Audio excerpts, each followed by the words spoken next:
Topic है हमारा mod black box techniques.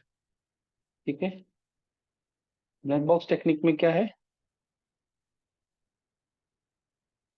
मोहित? ठीक है, स्टार्ट करें next topic, black box techniques. Black box techniques मतलब कि जो हम टेस्ट केस लिखेंगे तो हमें क्या क्या चीजें ध्यान में रखनी है। Clear?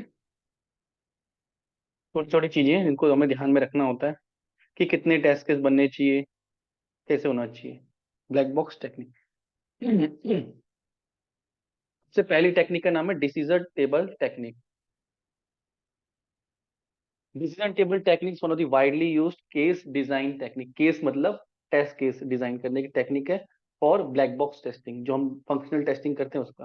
This is the systematic approach where various input combination and their respective system behaviour are captured in a tabular form. Clear? हम एक अगर हम कोई बना रहे हैं टेस्ट केस, हम उनमें कितने टेस्ट केस बनेंगे पहले काउंट करते हैं। जैसे प्रोबेबिलिटी का होता था कि एक कॉइन को उड़ाएंगे तो उसके कितने टेस्ट केस बनेंगे? दो आएंगे, या तो हेड आएगा टेल आएगा। दो कॉइन को एक साथ उड़ाएंगे तो चार, तीन को उड़ाएंगे तो नौ। नौ बनते थे, 3 की पावर 2। ठीक है, एन स्क्वायर 3 की पावर 2 ना। नंबर ऑफ इवेंट्स कितने? तीन इवेंट्स है और पॉसिबिलिटी क्या? हेड और टेल 2। तो 3 की पावर 2, तो 3 की पावर 2 कितना हो गया? 9, 3 × 3। ठीक है, तो उतने टेस्ट तो आपको बनाने हैं। क्लियर? वो ही डिसीजन टेबल है कि फॉर एग्जांपल आपने कोई भी साइन अप पेज है, ठीक है, तो उसमें ईमेल अकाउंट है, पासवर्ड है, तो उसके कितने टेस्ट केस बने चाहिए? कितने बॉक्सेस हैं? दो बॉक्सेस हैं, और उसके आउटकम कितने हैं? दो हैं। तो 2 की पावर 2, 2 की पावर 2 कितने? 4। तो चार टेस्ट केस आपके तो बनेंगे। ये नॉर्मल सिनेरियो है। इसके बाद आप नेगेटिव टेस्टिंग कितनी करो और कितना इनहेंस करो वो तो है। तो रिक्वायरमेंट कितनी? चार में तो कम से कम उसकी हर सिनेरियो कवर हो जाए।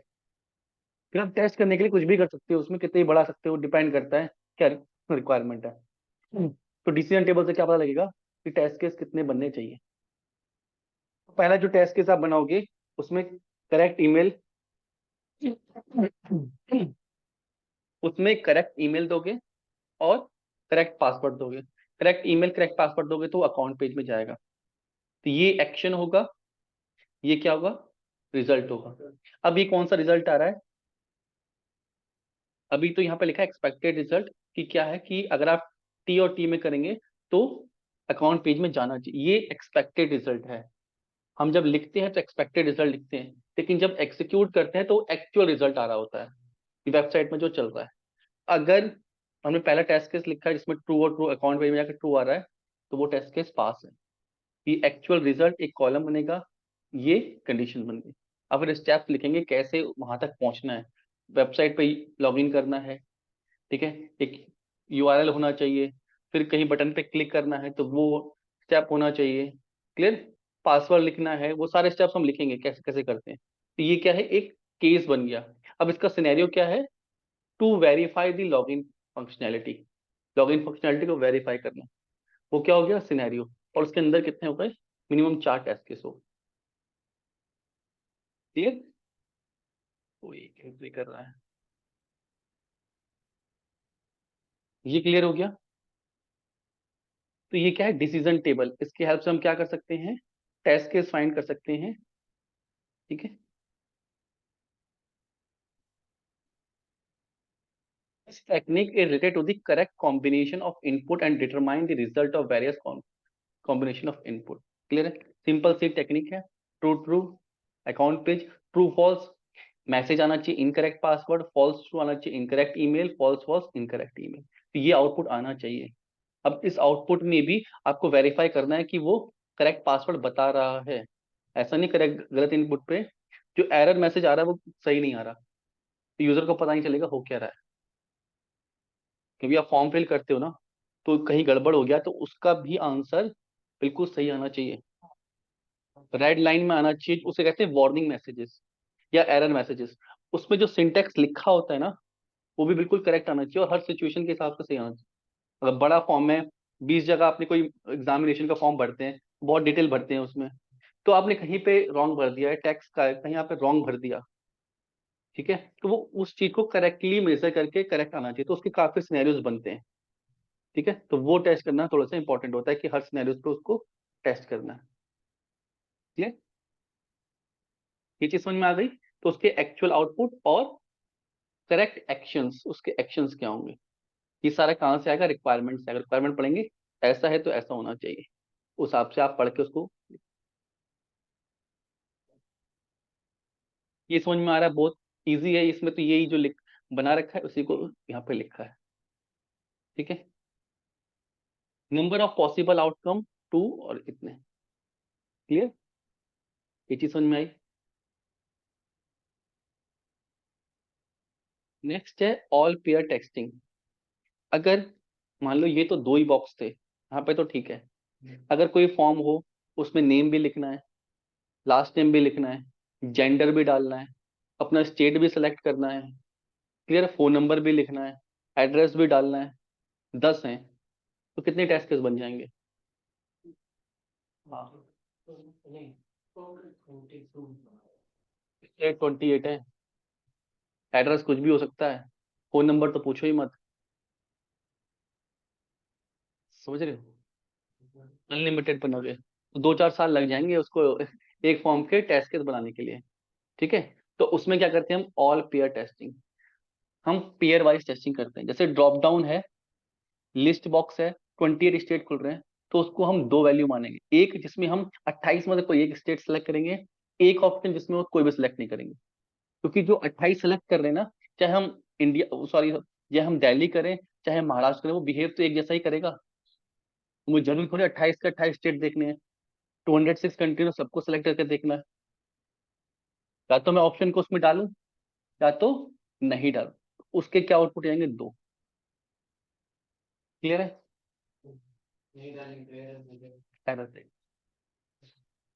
तो उसको इस तरीके से डील करना है, समझ में आ रही बात। कोई रेडियो बटन है, रेडियो बटन मतलब गोल वाले होते हैं, दो में से एक सिलेक्ट करते हैं, उसको कभी ऑन करके देखना है, कभी ऑफ करके देखना है, चेक बॉक्स चेक करके देखना है, चेक बॉक्स नहीं चेक करके देखना है, उन चेक बॉक्स का कॉम्बिनेशन, किसी कॉम्बिनेशन के साथ एक चेक बॉक्स, दूसरे कॉम्बिनेशन के साथ दूसरा चेक बॉक्स, क्लियर है।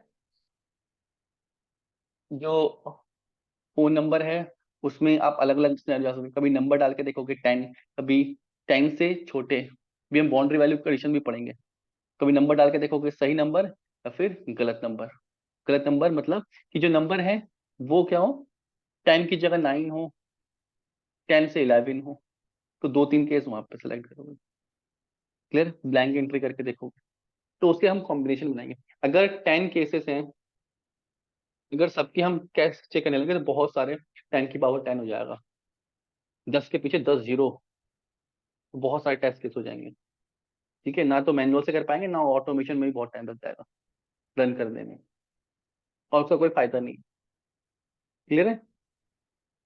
तो इसमें हम क्या करते हैं, all pair testing, all pair testing include negative test cases is 4000, अगर फॉर एग्जांपल कि हम, जो मैंने बताया केस की testing of 4000 positive test case very long and time consuming process, therefore task of testing is to reduce the number of test case.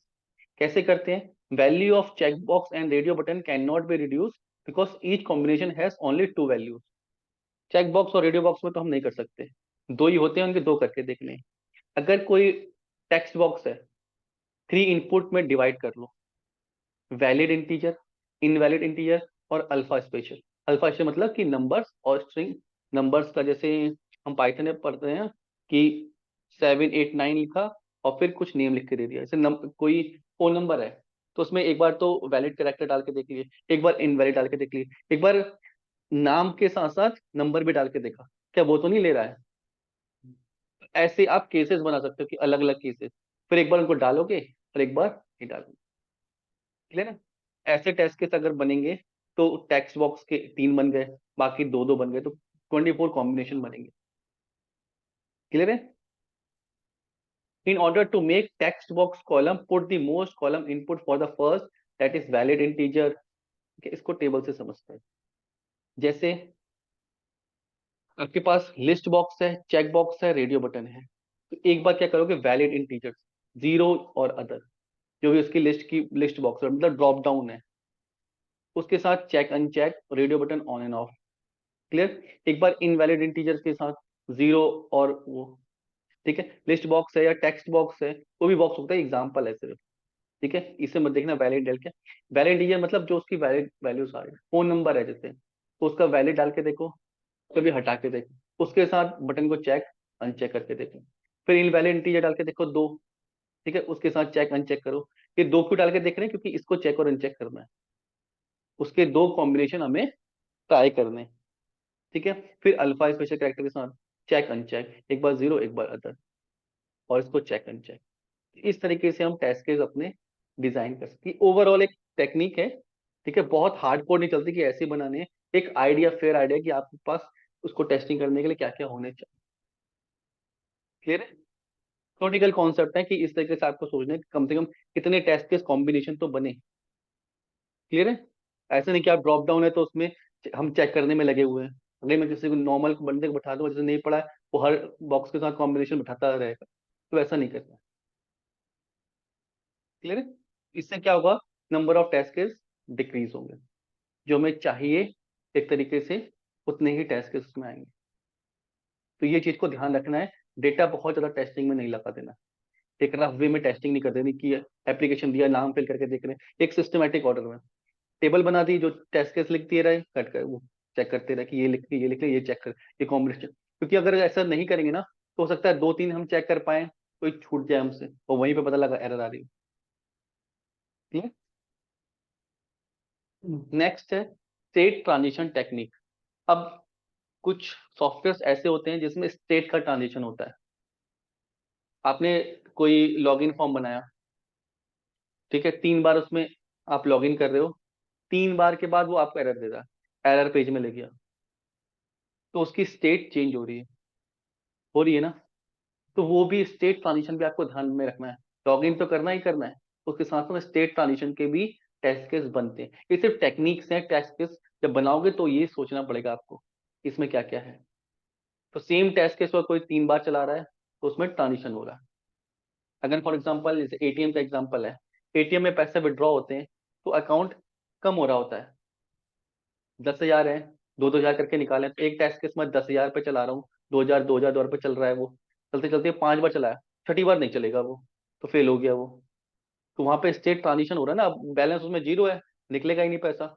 अब वो state transition हो गया कि आपका अकाउंट नील बैलेंस है, उसका मतलब ये नहीं कि टेस्ट केस फेल होगा। आपको टेस्ट केस ऐसे भी लिखना है कि उसको अगर 5 बार एग्जीक्यूट कर दिया, तो ऐसा नहीं कि वही टेस्ट केस छठी बार में फेल हो गया। अगर मैंने आपने टेस्ट केस बनाया है, 5 बार बनाया है, ठीक है, कोई टेस्ट केस है, अगर ऑटोमेशन में 5 बार चला दिया, तो वैल्यू उसकी डिक्रीज करता रहेगा। ऐसा ना हो कि वो उसमें क्या करते हैं, जीरो पे ले आओ फिर आप टेस्ट कर रहे हो। तो वहां पे भी आपको देखना है कि set initial value to 1,000, test case से पहले ही लिख देना है कि भैया इनिशियल वैल्यू 1,000 है, तब हम 2,000 विड्रॉ करें, तब 8,000 होना चाहिए। समझ में आ रहा है। लूप की तरह से कहते हैं ना, फिर से उसकी वैल्यू को पहले 10,000 सेट करो। आपके प्री कंडीशन में होना चाहिए कि पहले वैल्यू को 10,000 सेट करो। क्लियर है। जैसे कोई स्टेट ट्रांजिशन में क्या क्या आता है, कि जैसे आप first attempt, second attempt, third time कर रहे हो, आपको होम पेज में ले आ रहा है, 3 एरर के बाद वो आपको लॉगिन पेज पे ले आ रहा है या फिर एरर पेज पे ले आ रहा है। तो इस तरह के टेस्ट केसेस भी आपको देखने। आपने पेमेंट गेट में 3 बार ओटीपी लिखा, तो फिर वो आपको एरर ओटीपी पे नहीं लाएगा, एरर पेज पे ले जाएगा। ये सब रिक्वायरमेंट में लिखा होता है, उसके हिसाब से टेस्ट केस बनाने होते हैं। इसे बोलते हैं स्टेट ट्रांजिशन। क्लियर है। सॉफ्टवेयर की स्टेट चेंज हो रही है, स्टेट मतलब डेटा से रिलेटेड होता है, कि उसका जो डेटा है वो अब चेंज हो जाएगा। अपडेट नहीं मतलब चेंज, तो दूसरा लॉगिन, वो जो उसका फ्लो है ना, वो चेंज हो रहा है। तो आप बार बार टेस्ट केस चलाओगे तो फेल होता जाएगा। रीजन आपके पास टेस्ट केस में होना चाहिए, ये प्री कंडीशन है, ये पहले सेटिस्फाई हो तब।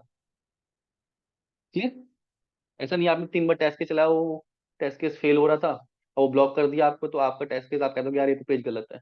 तो पेज गलत नहीं है। ठीक है, अभी तो सीधा सा एग्जांपल है, हो सकता है कुछ कॉम्प्लेक्स फंक्शनैलिटी हो तो 3 के बाद चेंज होती हो, अकाउंट 3 के बाद जानबूझ के कोई फ्रीज होता हो, तो आप ऐसा नहीं करोगे कि वो एरर आ गया, अकाउंट फ्रीज हो गया करके।